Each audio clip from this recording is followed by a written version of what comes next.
RJ45 on a CAT-5e cable, and this is how to belt them. Approximately 1.5 inches back. Strip your cable, clip off the retainer string, make sure your cable is straight and orient the cable so that orange is on the left, brown is on the right, green and blue are front and back. Pair 1 and 2 are going to be white, orange, orange, white.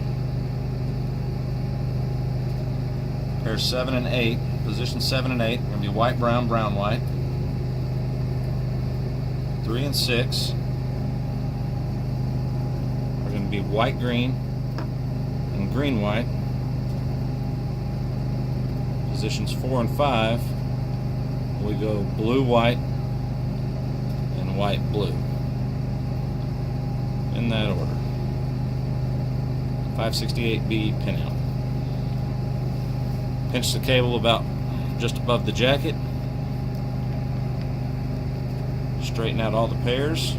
Double check your color codes. Clip it about 1/2 inch up. Insert it into the RJ45. Make sure the jacket goes past the retainer clip.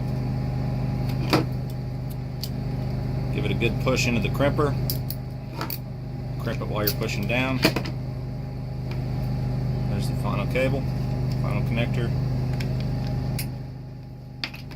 Then finally test it all the way through. The positions will be 1 for 1 on 8 positions. That's it.